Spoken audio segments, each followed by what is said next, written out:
자, 천국 가는 이야기 철로역정 6번째 시간입니다. 자, 첫 번째 이야기는 믿다가 타락한 사람의 이야기입니다.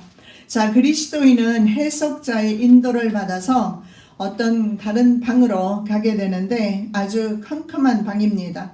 그 방은요, 쇠창살 감방처럼 되어 있고 한 사나이가 슬픔에 젖어서 팔짱을 낀 채 한숨을 쉬면서 가슴을 쥐어뜯으며 땅바닥을 내려다보고 있습니다. 그의 상황을 짐작할 수가 있겠습니다. 자, 그리스도인의 해석자에게 이 도대체 무슨 의미인지 묻습니다. 해석자는 가서 직접 물어보라고 말합니다. 자, 그리스도인은 당신은 누구냐고 질문했을 때 남자가 이렇게 말합니다. 나는 옛날에는 예전에는 이런 꼴이 아니었다. 타락했다는 것을 알 수가 있죠. 아주 나는 박식한 신자였다. 성경에 대해서는 박식한지 모르겠지만 성령의 조명을 받지 못한 것 같습니다. 그리고 스스로 하늘나라에 갈 수 있다고 생각했다. 저도 목회자 가정에서 살아면서 사택에서 살았지 않습니까? 그래서 나는 정말 중생을 경험하기 전까지, 하나님을 만나기 전까지, 하나님의 음성을 듣기 전까지는 나는 그냥 천국 가는 줄 알았어요. 덤으로. 성경에는 덤으로 가는 영혼 없습니다. 각자의 믿음을 통해서. 그래서 부모는 자녀에게 믿음을 가르치는 겁니다. 가르쳐서 그 믿음, 자신의 믿음으로 가는 것이지 우리 부모가 목회자라고 해서 가는 것은 아니고 심지어 자기 자신이 목사라 해서 가는 것도 아니다. 중생, 즉 다시 태어나서 하나님 나라를 경험하지 않으면 갈 수가 없는 나라입니다. 그런데 이 사람도 마찬가지로 옛날에는 너무나 성경에 박식했고 아는 것이 많았기 때문에 나는 하늘나라 갈 수 있다. 성경은 지식적으로 접하는 것 아닙니다. 지식을 원하시면 세상에 책 사서 보시면 지식이 넘쳐나게 될 줄 믿습니다. 성경 말씀은 지식이 아니라 생명의 말씀으로 먹는 것입니다.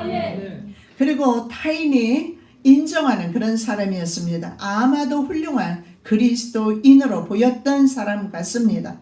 그러나 이 사람은 진정한 회개가 이루어지지 않았다는 사실을 알 수가 있고 뿌리가 깊지 않은, 하나님을 경험하지 못한 사람은 그 뿌리가, 신앙의 뿌리가 깊게 내리지를 못합니다. 저는 처음에 미국에 갔을 때 아이스 스톰이라는 것을 2년째 처음으로 경험하게 돼요. 허리케인도 굉장히 무서워요. 집의 절반을 날려버리는 경우가 있어요. 왜냐하면 거의 대부분이 나무집이거든요. 그러는데 한 번은 아이스 스톰이 오면서 전기가 끊어졌어요. 끊어질 수밖에 없는 것이 나무가 굉장히 키가 커요. 집에 몇 배나 될 정도로 키가 커요.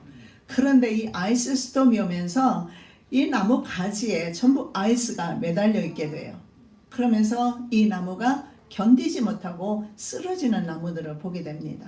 보면 뿌리가 키는 크지만, 날씨가 따뜻한 지방에는 키가 클 수밖에 없잖아요. 키는 크지만 그런데 뿌리를 깊이 내리지 못해요. 추운 지방에 가면 이 풍상 바람 때문에, 비바람 때문에 뿌리를 깊이 내리는 겁니다. 그래서 이런 믿음의 뿌리, 신앙의 뿌리를 내리지 못하면 이런 역경이 왔을 때 넘어질 수밖에 없다는 사실, 이 신자처럼. 그래서 믿음의 뿌리가 없는 사람은 환경 가운데, 삶 가운데 어려움이 오게 되면 하나님을 배반하는 것을 보게 됩니다. 누가복음 8장 13절입니다. 바위 위에 있다는 것은 말씀을 들을 때 기쁨으로 받으나 뿌리가 없어 잠깐 믿다가 시험을 받을 때에 배반하는 자요. 우리 끝까지 하나님을 배반하지 않으시기 바랍니다. 인간 사이는 때로는 서로 끊어질 수 있지만 하나님과 우리 사이 끊어지면 끝장입니다. 죄가 더해지면서 더 깊은 죄악의 심년으로 빠져든 사람입니다. 죄는 말입니다, 누룩처럼 이렇게 부풀리는 성질이 있어요.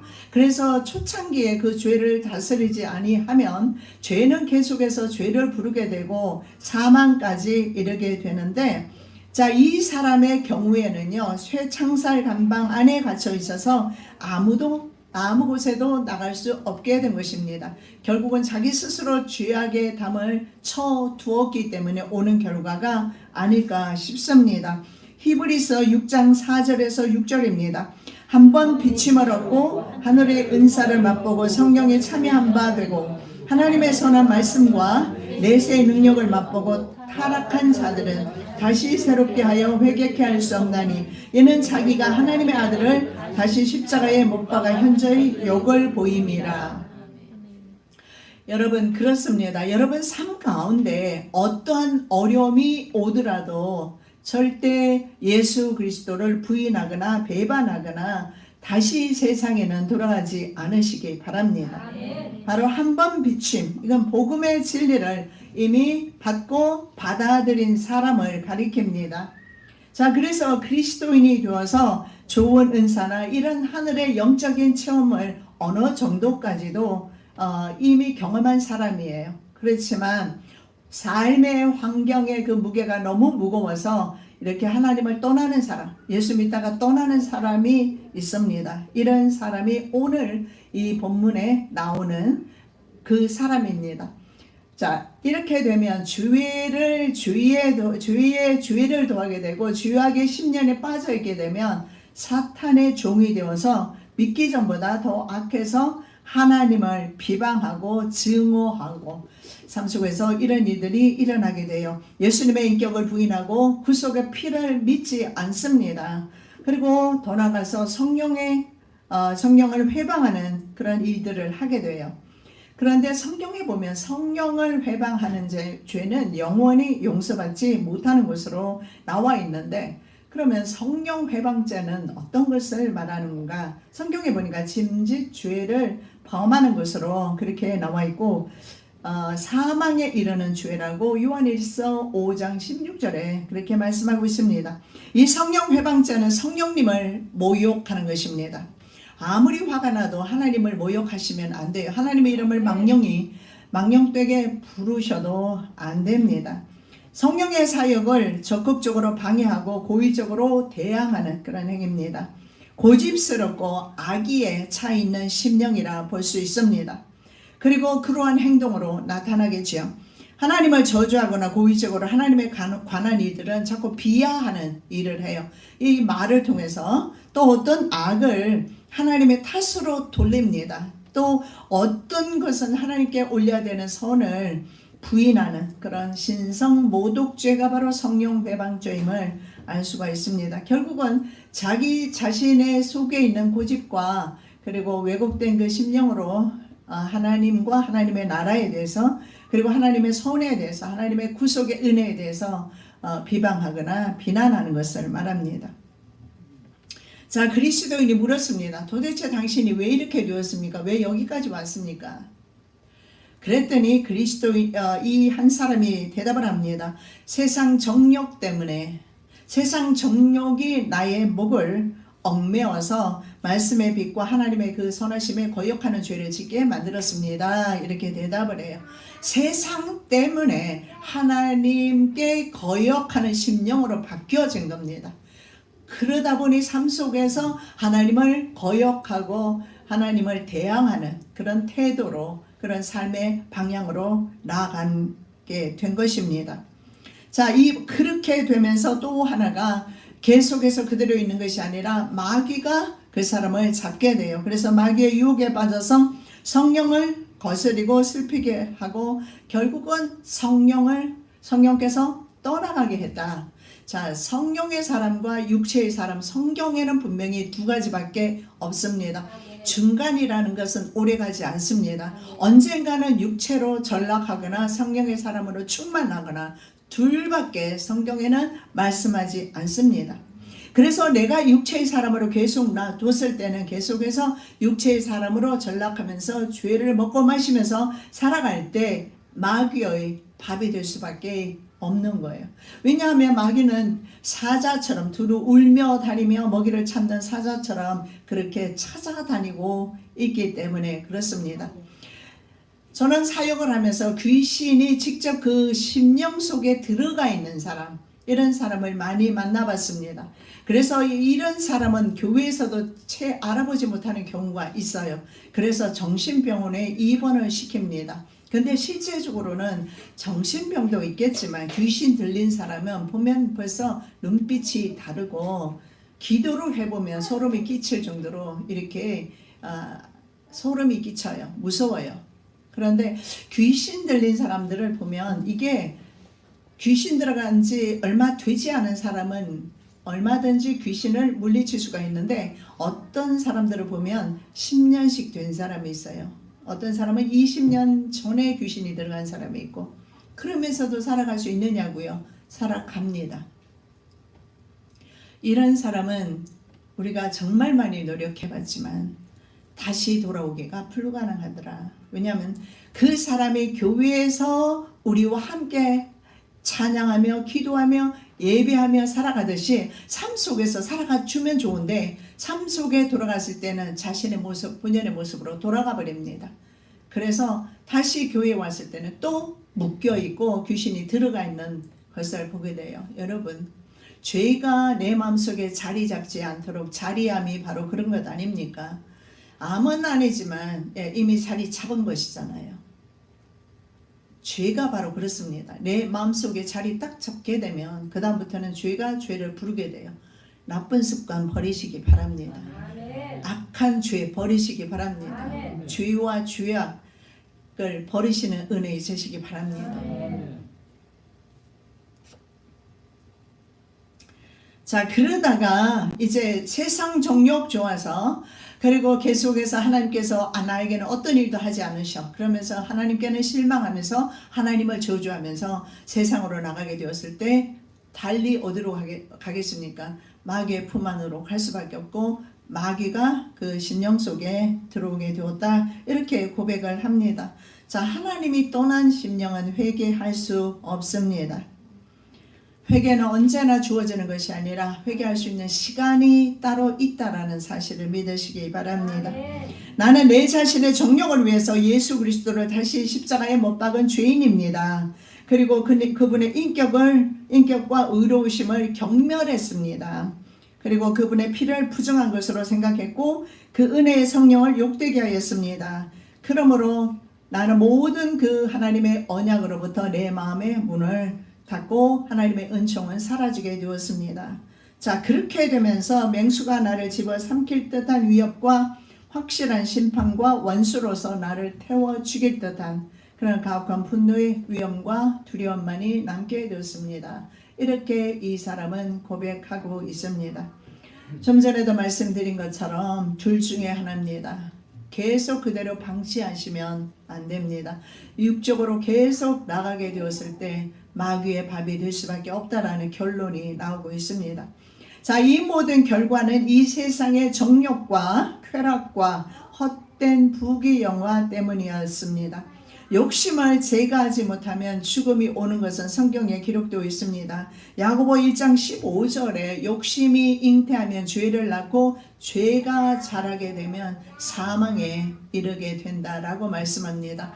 아이를 잉태했다면 반드시 그 아이는 출산하는 데까지 가게 될 것입니다. 세상 정욕이, 세상에 대한 욕심이 이제 꽈리를 틀고 우리 심령 속에 있게 되면 그때부터 시작해서 이 죄는 자라게 되어 있지 그냥 있지는 않습니다. 자리암을 그냥 두면 계속 자라지 않겠습니까? 나중에는 암이 되겠지요.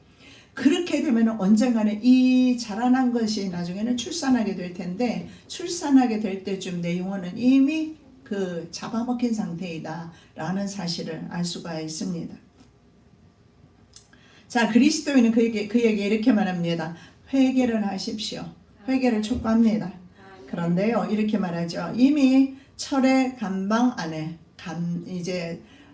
감금된 상태라서 자신은 세상살 밖으로 나올 수가 없습니다. 이것은 자기 자신의 바로 완고한 마음의 두께가 감옥이 아닐까 생각합니다. 자기 자신이 스스로 하나님께 마음의 문을 닫았기 때문에 오는 자기 감옥이 아닐까요? 그러나 이제 그 자기 감옥이 처음에는 얇았지만 나중에는 이 두께가 엄청 이제 두꺼워지면서 이 두께를 자기도 자기 스스로 해치고 나오지 못하는 겁니다. 다른 사람이 아니라 자기가 자기 스스로 자신의 감옥에 가두어 두는 겁니다. 그러다 보니 하나님의 언약에서는 떠나게 되고 하나님의 사랑의 빛도 받지 못하게 되면서 어둠 가운데서 묶여 사는 인생이 된 것입니다. 그래서 구원의 기회를 놓쳤습니다. 천국문은 닫힌 상태입니다. 여러분 그 열처녀 비유에서 분명히 10명이 함께 등을 가지고 신랑을 준비합니다. 신랑은 주로 밤늦게 도착하는 경우가 있어요. 중동 지역에서는 남편이 될 사람이 멀리서 오게 돼요. 그러면 한밤중에 도착하는 경우가 있습니다. 근데 초저녁에는 둘 다 10명 다 등을 들고 들러리들이 준비를 하고 있었어요. 그러나 어느 한 시점에 갔을 때 이제 신랑은 더디 오게 되면서 등불은 꺼져가게 됩니다. 그리고 신랑이 오는 소리를 듣게 됩니다. 그런데 꺼져가는 등불에 기름을 충전을 해야 되는데 여분의 기름을 준비하지 못한 거예요. 그러나 지혜로운 사람은 신랑이 어쩌면 더디 올 수도 있다 생각하고 엑스트라 기름을 더 준비를 해 두었습니다. 그래서 충전해서 맞이할 수 있었고 이 사람은 바로 신랑이 오자 잔치자리에 들어가고 문은 닫혔어요. 그리고 5명은 들어가지 못하고 문 열어주라고 놓고 하지만 천국문은 닫힌 후에는 절대 열리지 않는다는 사실입니다. 방주와 같습니다. 노아 방주가 하나님께서 닫으셨기 때문에 노아는 열 수가 없어요. 하나님이 친히 열어주실 때 문이 열리는 겁니다. 천국문도 마찬가지입니다. 그래서 데살로니가전서 5장 6절에 사도 바울은 다른 이들처럼 자지 말고 깨어서 근신하라 그렇게 말씀하고 있습니다. 자, 오늘의 두 번째 이야기입니다. 마지막 심판의 날입니다. 이건 좀 더 무섭습니다. 마지막 심판의 날에 대해서 말씀하고 있어요. 자, 해석자가 그리스도인을 또 다른 방으로 데려갔어요. 근데 한 사람이 잠자리에서 일어나서 옷을 갈아입고 있습니다. 그런데 두려움에 사로잡혀서 손발을 떨고 있었습니다. 그래서 그리스도인이 묻습니다. 이유가 뭔지 물어요. 그러니까 자신이 한 꿈을 꾸었습니다. 그런데 번개가 번쩍이고 천둥 소리가 요란하고 그래서 그 소리에 너무 놀라서 온 천지가 요동하는 그 소리에 너무 놀라서 공포와 두려움에 사로잡혔다 이렇게 말합니다. 여러분 이 성경에 보면 요한계시록 4장 5절에 보면 번개와 그리고 음성과 우레소리는 하나님의 보호자로부터 나온다라고 그렇게 되어 있고요. 즉 이것을 보내시는 분이 바로 하나님이십니다. 그 미스바에서 모여서 회개를 하게 됩니다. 이스라엘 백성들이 사무엘이 이제 선지자로서 사역을 시작하면서 그들이 미스바에 모여서 하나님 앞에 회개하는데 이것을 블레셋 사람들이 오해를 하고 전쟁을 하러 옵니다. 그럴 때 이스라엘 백성들이 하나님께 사무엘과 함께 기도드려요. 그때 우레소리, 천둥소리를 통해서 블레셋을 하나님께서 쫓아주셔요. 그래서 여러분 천둥 치거나 번개 치면 하나님을 묵상하시는 은혜 있으시기 바랍니다. 이건 하나님께서 보내시는구나.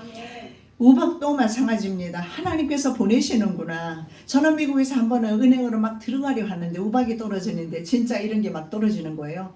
자, 이런 게 막 떨어지면 차가 어떻게 돼요? 전부 공보가 돼요. 그래서 보험회사에서 난리가 납니다. 그런 우박이 오면. 그런데 저는 다행히 드라이브 뚜루로 해서 나가는데 다행히 저는 안으로 싹 들어가면서 위에는 천정이 있었어요.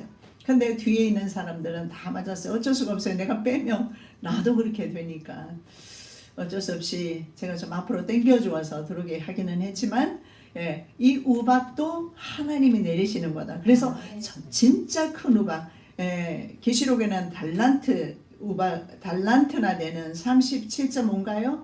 금덩이의 무게만한 우박이에요. 이런 우박도 마지막에 떨어진다. 성경에서 말해요. 마지막 때. 근데 이 우박을 간직하신 분이 바로 하나님이시다.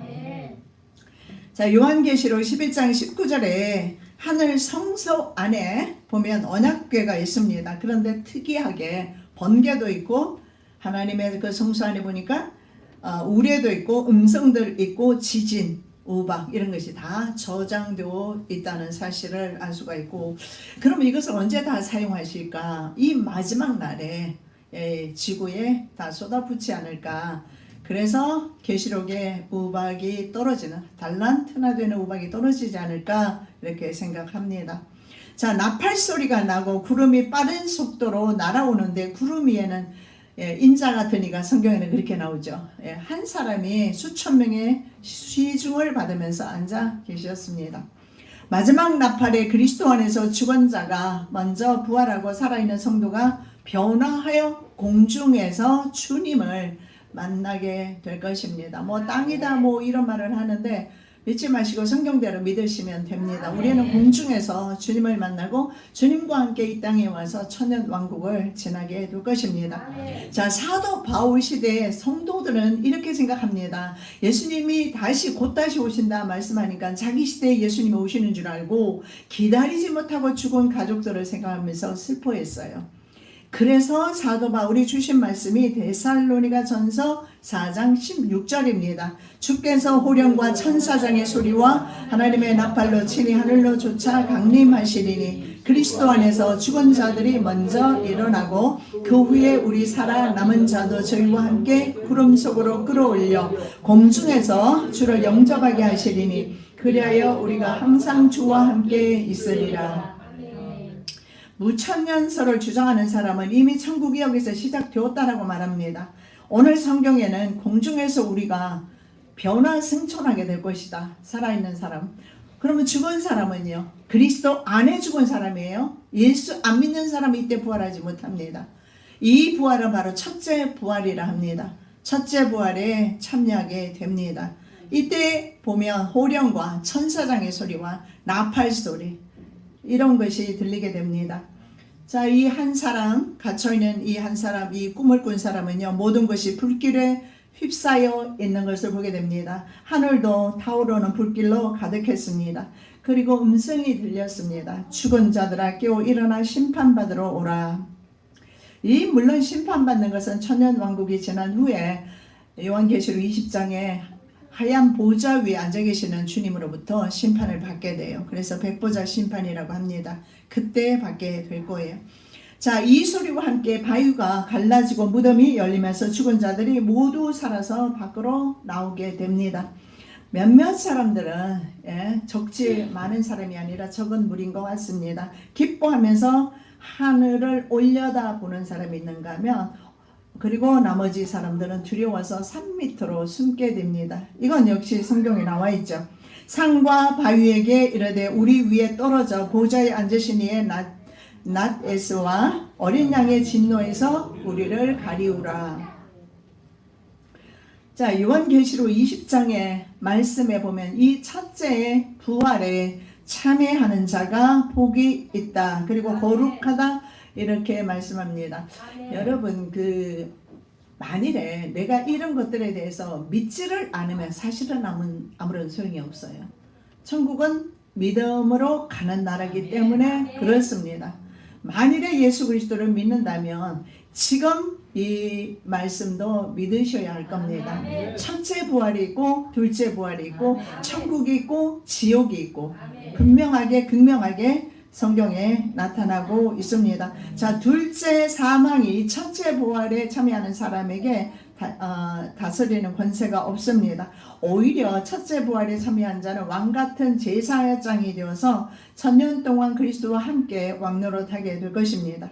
그리고 나머지 죽은 자들, 그래서 이 첫째 부활에 참여하지 못하는 사람은 여전히 천년 동안 죽은 상태로 있다가 천년 후에 부활하게 되는데 이것이 둘째 부활이라고 합니다. 자, 이 둘째 부활에 참여하게 된 사람은 어떤 사람일까요? 생명록에 생명책이 있어요. 그 생명책에 이름이 기록되지 못한 사람이다. 저는 생각할 때 저와 여러분은 이 생명책에 이름이 있다라고 생각합니다. 그래서 이 자리에 여기 계신 거예요. 그러나 여러분의 가족 중에 주변의 사람들 중에 혹시 생명책에 기록되지 못한 사람 많이 있을 수 있습니다. 전하셔야 합니다. 자, 그래서 두 번째 부활에서 심판을 받게 되는 것이 바로 백보자 심판의 부활입니다. 자, 불길이 재판장과 피고 사이에 간격을 이룬 상태에서 구름 위에 사람이 책을 펼칩니다.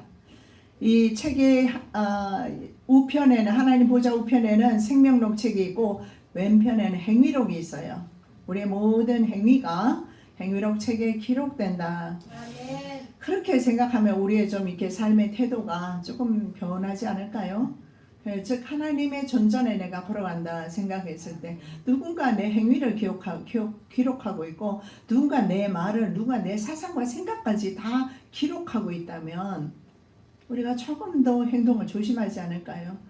내가 나 혼자 있을 때는 내 모든 행동 이런 것이 자유롭지 않습니까? 그러나 누군가를 만나거나 하면 매무새부터 우리는 달리할 겁니다. 그래서 우리가 좀 살아갈 때에 하나님 앞에 내 모든 행동 거지가 바로 기록된다는 사실을 생각하면 우리가 좀 더 겸손하게 살아갈 수 있지 않을까 생각해 봅니다. 자, 책을 펼치고 이렇게 말합니다. 행위록 책이겠습니다. 생명록 책에 기록되지 않은 사람이겠지요. 가까이 오게 하셨습니다. 그러더니 가라지와 쭉정이와 검부를 모두 거두어 불 붙는 곳에 던지라 이렇게 명령합니다. 자, 그러자 밑도 끝도 없는 지옥의 문이 열렸습니다. 그러더니 이글거리는 화염과 지독한 연기가 무서운 소리를 내뿜고 있었습니다. 마가복음 9장 48절, 이것도 역시 예수님의 말씀입니다. 아멘. 예수님께서 천국에서 오셨고 지옥을 알고 계시고 지으신 분이시기 때문에 예수님이 바로 증인이십니다. 예수님이 말씀하시기를 이렇게 말씀합니다. 거기는 구더기도 죽지 않고 불도 꺼지지 아니하느니라. 좀 우리 한글 번역은 좀 약한데요. The maggot never die. 절대 구더기가 죽지 않는 곳이다. 절대 never은 강한 부정이에요.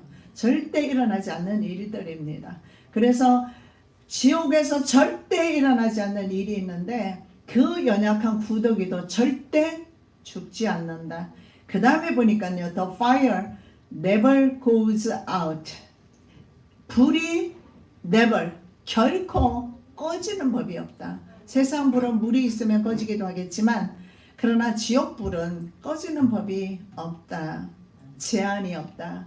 계속해서 불은 있고 그 불 속에서 계속 고통받게 되는데 여러분 그렇잖아요. 내가 세상에 살면서 내가 이런저런 노력을 해서 내게 판검사를 시켜주고 국회의원 시켜준다면 안 하겠습니까? 그런데 하물며 하나님을 믿어보라는데 무슨 노력이 필요한 겁니까? 믿음은 내 마음으로 그냥 믿는 것이고 우리 어떤 있잖아요. 어떤 뭐 공부를 해야 된다든가 연구를 해야 된다든가 아니면 뭐 어떤 뭐 밤잠을 자지 않고 무슨 노력을 그런 것을 요구하는 것이 아니라 내 마음을 하나님께 드리는 겁니다. 내 마음을. 우리는 삶 속에 어려움이 올 때마다 가장 먼저 빼앗기는 것이 뭔지 아십니까? 마음입니다. 마음이 일단 빼앗기면 그 다음에 입과 내 행동은 내 마음대로 나오게 되어 있어요. 마음이 정말 중요해요. 그래서 만물보다 더 더러운 것이 내 마음이라고 말씀하셨습니다. 그래서 내 마음을 주님 앞에 드리면 이렇게 영원히 불타야 하는 곳으로 가지 않는데 많은 사람들은 믿지 않습니다. 그러면 또 이렇게 생각할 거예요. 사람들은 하나님 나라를 경험한 적이 없고 하나님을 알지 못하니까 당연히 그런 것 아닙니까? 하는데요. 성경에는 분명히 나와 있어요. 인간은 말입니다. 인간의 마음속에는 하나님을 알만한 것이 있다라고 말씀하고 있어요. 그러면 사람들은요. 어려운 일을 당하게 되면 그 사람이 뭐 대통령에 앉아 있을지라도 그 사람이 권력을 가지고 있을지라도 온갖 명예 부자일지라도 일단은 자기가 감당할 수 없는 환난이나 어려움이 올 때는 신부터 찾습니다. 문제는 잘못 찾는 거예요. 하나님이 아닌 죽은 신을 찾기 때문에 하나님을 알지 못하고 결국은 자기 영혼을 버리는 거예요. 이건 정말 영혼의 문제입니다. 전도서 말씀에 보면 흙은 주신 땅으로 돌아가고 우리의 영혼은 하나님께로 돌아간다. 이렇게 말씀하고 있어요.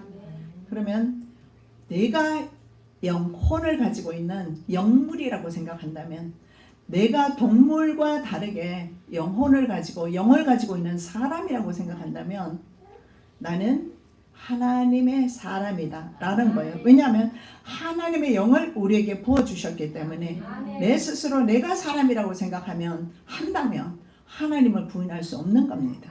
내가 사람이라고 생각한다면 하나님을 부인할 수 없어요. 왜냐하면 내 안에 하나님의 흔적이 남아있기 때문에 그렇습니다. 그래서 내 안에 계시는 하나님, 내가 인정해야 내 안에 계시는 하나님이 될 것입니다. 자, 내 곡식을 모아서 창고에 쌓아두어라 명령을 하니까 사람들이 구름 위로 들려 올려서 갑니다. 그리고 어디로 인도되어 가요? 어디겠습니까? 예수님 앞으로. 저희 부친이 돌아가셨을 때 잠깐 환상 중에 보인 것이 바로 발이 땅에 닿지 않는데 날아가는 것 같지도 않으면서 공충공충 뛰는 것 같으면서도 발은 땅에 닿지 않아요. 그러면서 가시는 모습을 제가 봤습니다. 그리고 좀 있다 보니까 유단강 같은 곳이 보이면서 흰옷 입은 무리가 있고 예수님도 계셨어요. 그 자리에 삽시간에 거의 1초도 걸리지 않아서 들어가시는 모습을 저는 봤습니다. 하나님의 곡식은 어디로 가겠습니까? 바로 예수께로 간다는 사실입니다. 곡식이라고 말하고 있습니다. 죽정이는 아닙니다. 이 죽정이의 특징이 뭡니까? 퀴즈를 해보셨습니까? 퀴즈를 저는 해봤어요. 해보니까 이 곡식은 안쪽으로 들어오는데 이 죽정이는 가벼우니까 날아가더라고요. 죽정이라는 뜻은요, 환란이 왔을 때 자주 낙심하고 실망하고 넘어지는 사람이 죽정이다. 왜냐하면 환란의 바람이 불면 넘어지거든요. 그런데 사람들은 이렇게 올라갔는데 나는 그대로 뒤에 남아 있었고 내가 너무 부끄러워서 내 몸을 숨기려 하지만 구름 위에 그분이 나를 내려다보고 있었으므로 나는 어떻게 할 수가 없었다. 이렇게 고백을 합니다. 자, 이 사람은 가슴 아프게도 첫째 부활을 놓친 겁니다. 이미 알곡은 하늘로 올라갔기 때문에 그렇습니다. 나는 자신이 지은 죄악들이 떠오르고 양심이 여기저기서 나를 공격하기 시작했다. 그리고 나는 잠에서 깼습니다. 이렇게 말을 합니다. 자, 이 사람은요, 심판의 날이 다가왔지만 아무런 준비가 되어 있지 않습니다. 심판은 두 가지 형식으로 올 겁니다. 이제 우리는 종말치 말에 살고 있기 때문에 어쩌면 우리 세계적인 종말을 경험할 수도 있고, 그러나 개인적인 종말이 있습니다. 젊어서도 갈 수 있는 개인적인 종말이 있습니다. 어쨌든 이 마지막 이 종말의 때에 분명한 사실은 바로 심판의 부활과 의인의 부활이 따로 있게 될 것을 말씀하고 있습니다. 만일에 우리 육신이 죽음으로써 인간이 최종적인 종말이 온다면 이건 정말 행복한 겁니다. 예를 들어서 개가 죽어요. 그러면 개는 죽음으로써 끝납니다. 영혼이란 게 따로 없기 때문에. 문제는 사람은 죽습니다. 그러면 영혼은 그 몸에서 떠나게 되고 영혼은 죽지 않습니다. 아멘. 그게 나입니다. 우리의 모습이에요. 우리가 영혼이 있습니다. 그래서 우리는요, 사리, 분별 모든 것을 할 수가 있어요. 판단력이 있습니다. 생각할 수 있습니다. 영혼을 가지고 있기 때문에 그렇습니다. 그래서 이 영혼을 가지고 있는 사람이 죽었을 때는 동물과 다르게 영혼이 갈 장소를 찾게 돼요. 어디로 갈 것 같습니까? 저와 여러분은 각자의 믿음대로 갈 것입니다. 아멘. 모든 인간은 죽음 후에 다시 부활하게 되고 영혼이 육체와 결합하게 될 것입니다. 그래서 나누어서 영생과 영벌, 심판으로 나누어지게 될 것입니다. 히브리서 9장 27절입니다. 한번 죽는 것은 사람에게 정하신 것이요 그 후에는 심판이 있으리니. 악인은 백보자 심판에서 지옥 형벌이 이렇게 가해집니다. 이 심판은 양과 염소를 그리고 알곡과 가라지를 구별해서 그 죄대로 갚으십니다. 성경에는 양과 염소, 여러분 양과 염소는 한 우리에 들어갑니다. 그래서 교회 안에서 심판이 이루어진다라는 거예요. 나는 교회 안에 들어왔으니까 난 심판 없다, 오해하지 않으시기 바랍니다. 양과 염소는 한 우리 안에 살고 있다라는 것입니다. 그렇다면 양과 염소는 교회 안에서 양과 염소가 있다는 것이고, 성경 말씀에 믿지 않는 사람은 믿지 않음으로 이미 심판받은 것과 같다, 이렇게 말씀하고 있습니다. 그래서 알곡은 진실한 믿음의 사람을 가리키고 죽정이는 하나님께 신실하지 않는 사람입니다. 누가복음 3장 17절입니다. 손에 키를 들고 자신의 타작 마당을 정하게 하사 알곡은 모아 곳간에 들이고 죽정이는 꺼지지 않는 불에 태우시리라. 자, 해석자가 이렇게 묻습니다. 오늘 저와 여러분에게도 제가 동일한 질문을 해보겠습니다. 당신도 일찍이 이런 모든 것들을 한번 신중하게 생각해 보셨습니까? 그리고 해석자는 말합니다. 너무 우리는 세상에 살다가 세상의 것만 생각하고 많이 살아가는 것 같습니다. 영원히 살아가야 되는 세상에서 어떻게 살 것인가, 이것도 좀 이제는 심각하게 고민하면서 살아갈 필요가 있을 겁니다. 그래서 해석자는 이렇게 말합니다. 네가 본 것을, 당신이 오늘 본 것을 깊이 간직해라. 동일한 말을 여러분에게 드리고 싶습니다. 제가 보여주지는 못하고 꿈으로 꾼 적도 없지만, 그러나 오늘 말씀을 전하지 않습니까? 이 말씀을 깊이 간직하시기 바랍니다. 지혜로운 사람은 어리석은 사람과는 다르게 자신이 궁극적으로 어디로 가는지, 삶의 최종 목표가 무엇이며 어디로 가는지 삶의 방향을 정하고 갈 것입니다. 하나님 중심의 바로 신앙관이 필요합니다. 자, 그리스도인은 허리띠를 졸라매고 다시 길 떠날 채비를 합니다. 이제 결심하고 결단하고 떠나가는 겁니다.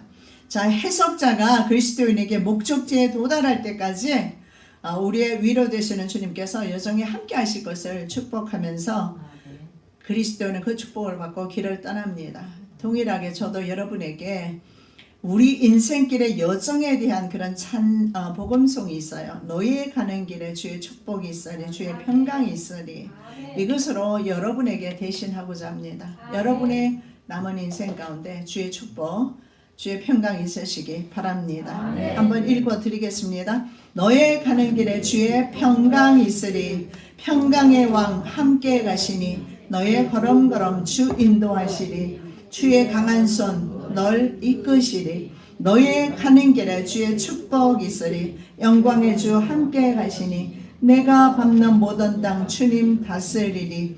너는 주의 길 예비케 되리. 주님 나라 위하여 길 떠나는 나의 형제여, 주께서 가라시니 너는 가라. 주의 이름으로 거친 광야 위에 꽃처럼 피어나고 세상은 네 안에서 주님의 영광 보리라. 강하고 담대하라. 세상 이기신 주 늘 함께 너와 동행하시며 내게 새 힘 늘 주시리. 아멘. 이제 우리도 강하고 담대함으로 세상 이기신 주님만을 바라보면서 한 그리스도인처럼 이제 걸어가기를 원합니다.